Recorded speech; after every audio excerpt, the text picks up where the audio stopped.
ನಮಸ್ಕಾರ ಫ್ರೆಂಡ್ಸ್. ಇವಾಗ ನಾನು ಹೇಳೋ ಮಾತನ್ನ ಸ್ವಲ್ಪ ಇಮ್ಯಾಜಿನೇಷನ್ ಮಾಡ್ಕೊಳ್ಳಿ. ನೀವು ನಿಮ್ಮ ಫ್ರೆಂಡ್ಸ್ ಎಲ್ಲ ತುಂಬ ಅಪರೂಪಕ್ಕೆ ಒಂದಿನ ಸಿಕ್ಕಿರ್ತೀರ. ನೀವೆಲ್ಲ ಸೇರಿಕೊಂಡು ಹೊರಗಡೆ ಹೋಗ್ತೀರ. ಹೊರಗಡೆ ಹೋಗುವಾಗ ಫುಟ್ಪಾತಲ್ಲಿ ತುಂಬಾ ಗಾಡಿಗಳು ತಮ್ಮ ಸ್ಪೆಷಲ್ ಸ್ನ್ಯಾಕ್ಸ್ಗಳನ್ನ ಮಾರಾಟ ಮಾಡ್ತಾ ಇರ್ತಾರೆ. ಅವ್ರ ಮಧ್ಯೆ ಒಬ್ಬ ಟ್ರಕ್ ಡ್ರೈವರ್ ಕೂಡ ತನ್ನ ಸ್ಪೆಷಲ್ ರೆಸಿಪಿನ ಮಾರಾಟ ಮಾಡ್ತಾ ಇರ್ತಾನೆ.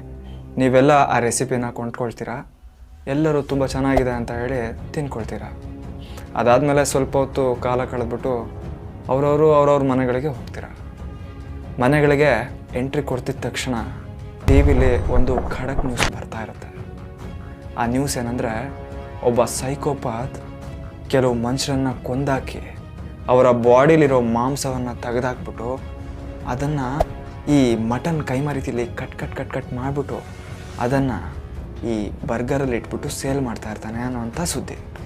ಈಗ ನೀವು ಅರ್ಥ ಮಾಡ್ಕೊಳ್ಳಿ, ನೀವು ತಿಂದು ಬಂದಿದ್ದು ನಾರ್ಮಲ್ ಬರ್ಗರ ಅಥವಾ ಮನುಷ್ಯನ ದೇಹದಿಂದ ತೆಗ್ದಿರೋ ಮಾಂಸದಿಂದ ಮಾಡಿರೋ ಬರ್ಗರ ಅಂತ.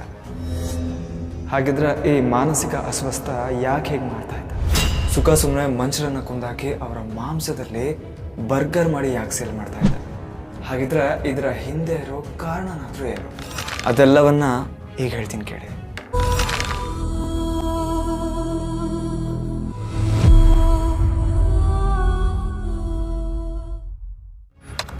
ಅದು 1996 ನವೆಂಬರ್ 17.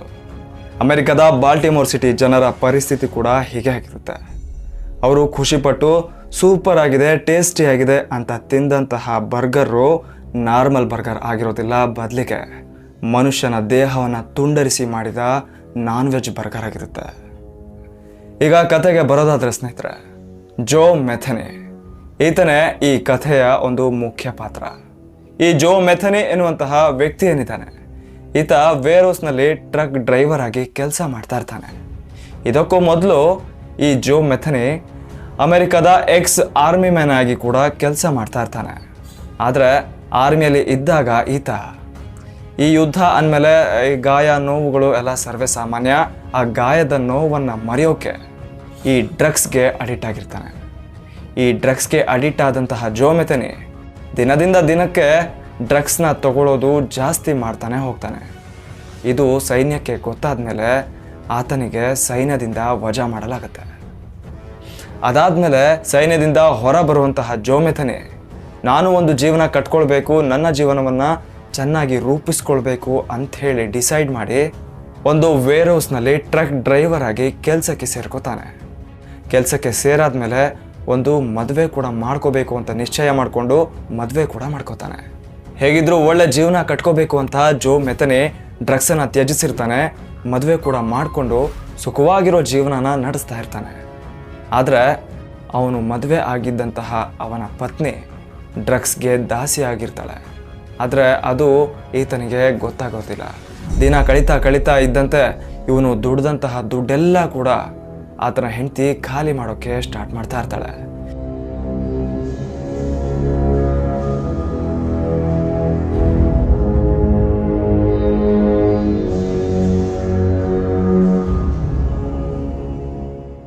ಅದೇ ಕಾರಣದಿಂದ ದಿನಾನೂ ಕೂಡ ಮನೆಯಲ್ಲಿ ಜಗಳ ಆಗ್ತಾನೆ ಇರುತ್ತೆ.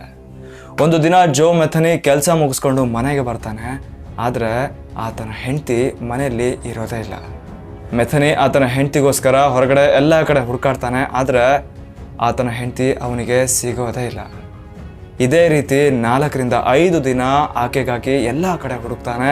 ಆದರೆ ಆತನ ಹೆಂಡತಿ ಸಿಗೋದೇ ಇಲ್ಲ. ಅದಾದಮೇಲೆ ಆತನ ಕಿವಿಗೆ ಕೆಲವೊಂದು ವದಂತಿಗಳು ಕೇಳಿಬರುತ್ತೆ. ಅದೇನೆಂದರೆ, ಜೋ ಮೆಥನಿ ಹೆಂಡತಿ ಏನಿದ್ದಾಳೆ ಆಕೆ ಇನ್ನೊಬ್ಬನ ಜೊತೆ ವೈಯಕ್ತಿಕ ಸಂಬಂಧವನ್ನು ಇಟ್ಕೊಂಡಿದ್ದಾಳೆ, ಅವಳು ಆತನೊಂದಿಗೆ ಓಡೋಗಿದ್ದಾಳೆ ಅನ್ನುವಂಥದ್ದು.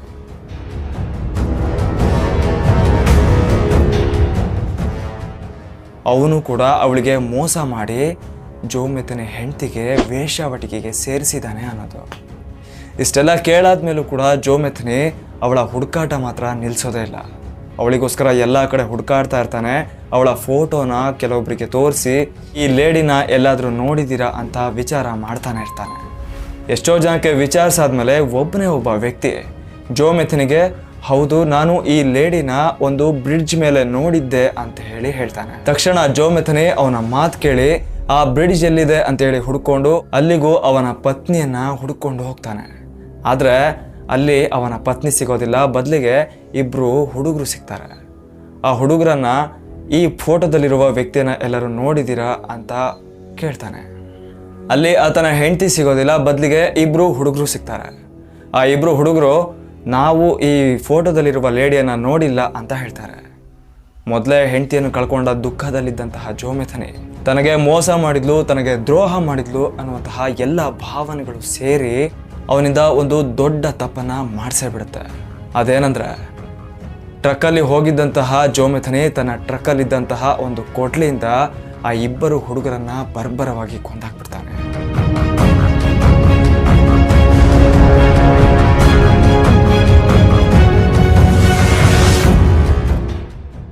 ತನ್ನ ಕೊಡಲಿಯಿಂದ ರುಂಡ ಮುಂಡಗಳನ್ನು ಬೇರ್ಪಡಿಸಿದಂತಹ ಜೋ ಮೆಥನಿ ಅವರ 2 ತಲೆಗಳನ್ನು ಒಂದು ದೊಡ್ಡ ಗುಂಡಿಗೆ ಮುಚ್ಚಾಕ್ತಾನೆ. ಅವರ ಬಾಡಿಗಳನ್ನು ಒಂದು ದೊಡ್ಡ ದೊಡ್ಡ ಕಲ್ಲುಗಳನ್ನು ಕಟ್ಟಾಕಿ ನೀರಿಗೆ ಎಸಿತಾನೆ. ಅದಾದಮೇಲೆ ಟ್ರಕ್ ಹತ್ತೋಕೆ ಬರುವಂತಹ ಜೋ ಮೆಥನಿ ಅಲ್ಲೇ ಬ್ರಿಡ್ಜ್ ಮೇಲೆ ಇರುವಂತಹ ಒಬ್ಬ ವೇಶ್ಯೆಯನ್ನು ನೋಡ್ತಾನೆ.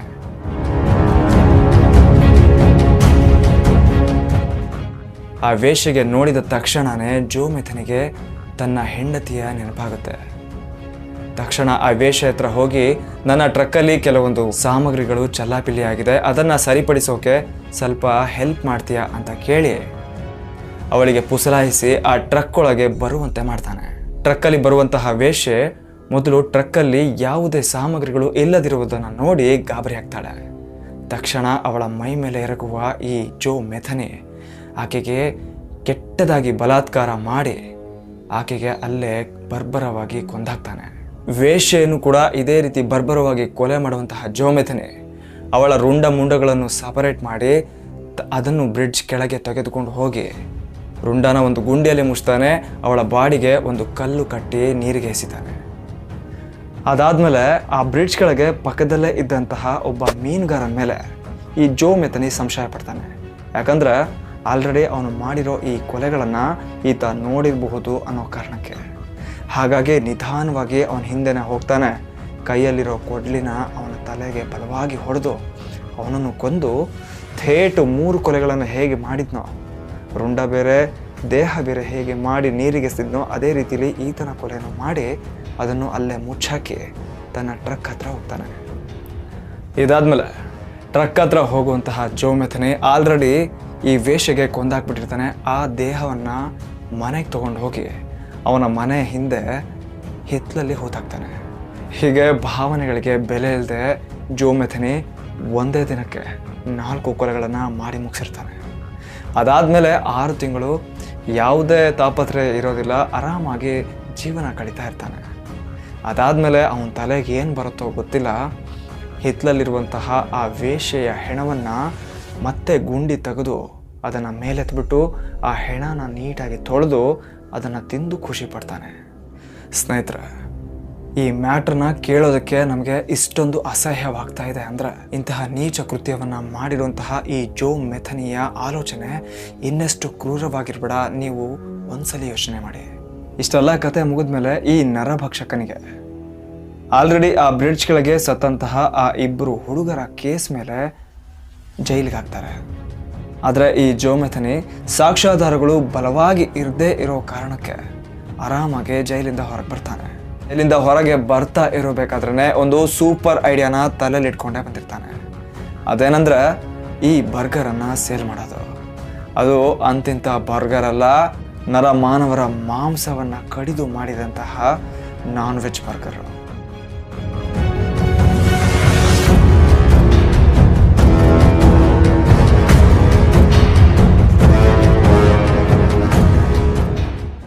ಆ ಒಂದು ಬರ್ಗರಲ್ಲಿ ಸ್ಪೆಷಲ್ ಐಟಮ್ ಏನಂದರೆ ಅದೇ ಮಾನವರ ಮಾಂಸವಾಗಿರುತ್ತೆ. ಅವನ ಸುಲಭ ಗುರಿ ಯಾರಂದ್ರೆ ದಾರಿ ಬದಿಯಲ್ಲಿ ಇರುತ್ತಿದ್ದಂತಹ ವೇಶ್ಯರಾಗಿರ್ತಾರೆ. ಯಾಕಂದರೆ ಆ ವೇಶ್ಯರ ಹತ್ರ ಸಹಾಯ ಕೇಳೋ ರೀತಿಯಲ್ಲಿ ಹೋಗೋದು, ಅವರನ್ನು ಟ್ರಕ್ನಲ್ಲಿ ಹೇಗಾದರೂ ಮಾಡಿ ಬರುವಂತೆ ಮಾಡೋದು, ಕೆಟ್ಟದಾಗಿ ಬಲಾತ್ಕಾರ ಮಾಡಿ ಬರ್ಬರವಾಗಿ ಕೊಲೆ ಮಾಡೋದೇ ಈತನ ಕಾಯಕವಾಗ್ಬಿಟ್ಟಿರುತ್ತೆ. ನಂತರ ಅವರ ದೇಹದ ಮಾಂಸವನ್ನು ಕತ್ತರಿಸಿ ತೆಗೆದು ಉಳಿದ ಭಾಗವನ್ನು ನೀರಿಗೆ ಎಸಿತಾ ಇರ್ತಾನೆ.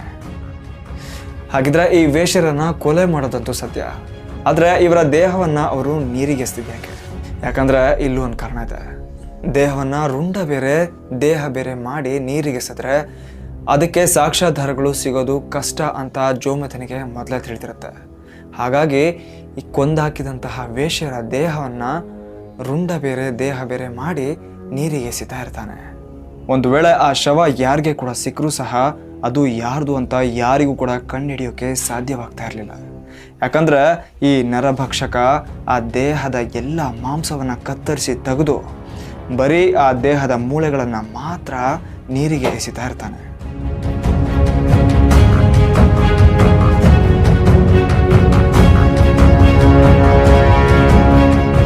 ಆದರೆ ಆ ದೇಹದ ಮಾಂಸವನ್ನು ಮಾತ್ರ ತನ್ನ ಮನೆಗೆ ತೊಗೊಂಡೋಗಿ ತನ್ನ ಫ್ರಿಡ್ಜಲ್ಲಿ ಸ್ಟಾಕ್ ಮಾಡ್ತಾ ಇರ್ತಾನೆ.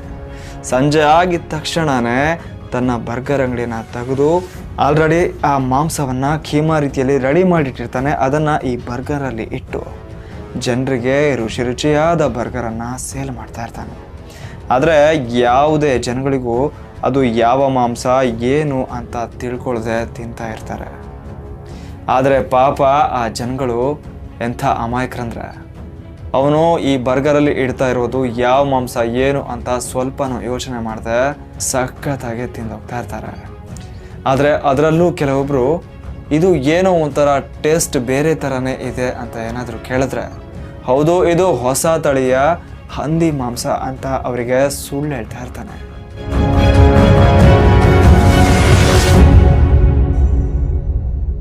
ದಿನೇ ದಿನೇ ಕಳೀತಾ ಇದ್ದಂಗೆ ಇವನ ಬರ್ಗರ್ನ ಬೇಡಿಕೆ ತುಂಬಾ ಹೆಚ್ಚಾಗೋಗುತ್ತೆ. ಎಲ್ಲೆಲ್ಲಿಂದನೋ ಬಂದು ಈತನ ಬರ್ಗರ್ನ ಸೇವಿಸ್ತಾ ಜನ ತಿಂದು ಖುಷಿ ಪಡ್ತಾ ಇರ್ತಾರೆ. ಆದರೆ ಅವನ ಹತ್ರ ಇರೋ ಮಾಂಸ ಖಾಲಿ ಆದರೆ ಸಾಕು ಇನ್ನೊಂದು ಬಲಿ ಪಶುವನ್ನು ಈ ಜೋ ಮೆಥನಿ ಹುಡುಕ್ತಾ ಇರ್ತಾನೆ.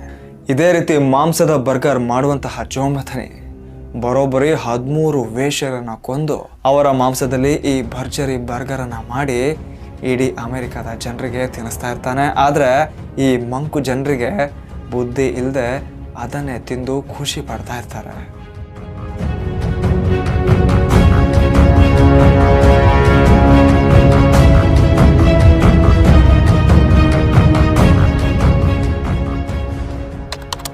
ನವೆಂಬರ್ 1996 ಬಾಲ್ಟಿಮೋರ್ ಸಿಟಿಯಲ್ಲಿ ಜೋ ತನ್ನ ಮುಂದಿನ ಬಲಿ ಪಶುಗಾಗಿ ಹುಡುಕ್ತಾ ಇರ್ತಾನೆ.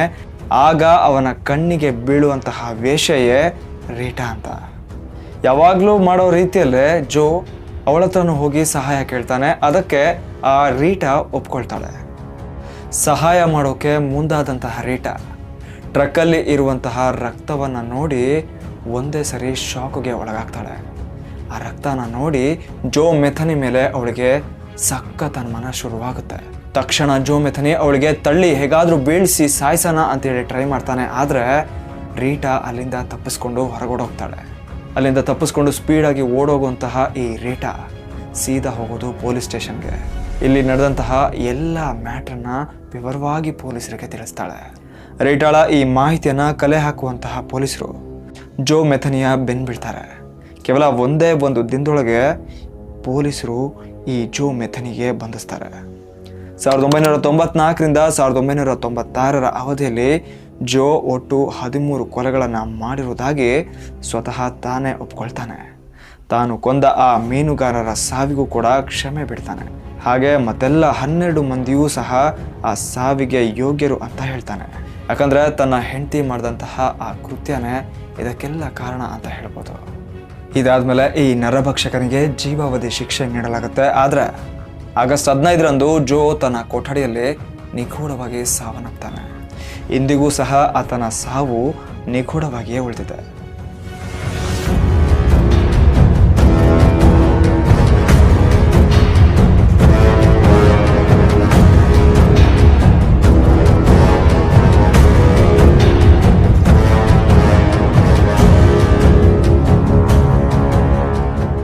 ನೋಡಿದ್ರಲ್ಲ ಸ್ನೇಹಿತರೆ, ನಮ್ಮ ಮಧ್ಯೆನೇ ಈ ತರಹದ ಸಾವಿರಾರು ಜನಗಳು ಇರಬಹುದು. ಯಾಕಂದ್ರೆ ನಾವಿರೋದು ಕಲಿಯುಗದಲ್ಲಿ.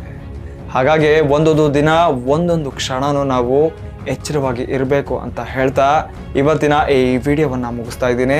ಈ ವಿಡಿಯೋ ನಿಮಗೆ ಇಷ್ಟ ಆದರೆ ಪ್ಲೀಸ್ ಲೈಕ್ ಮಾಡಿ, ಶೇರ್ ಮಾಡಿ, ಹಾಗೆ ಸಬ್ಸ್ಕ್ರೈಬ್ ಮಾಡಿ. ಹಾಗೆ ಈ ನರಭಕ್ಷಕನ ಬಗ್ಗೆ ನಿಮ್ಮ ಅನಿಸಿಕೆ ಏನು ಅಂತ ನಮಗೆ ಕಮೆಂಟ್ ಮಾಡಿ ತಿಳಿಸಿ. ನಮಸ್ಕಾರ.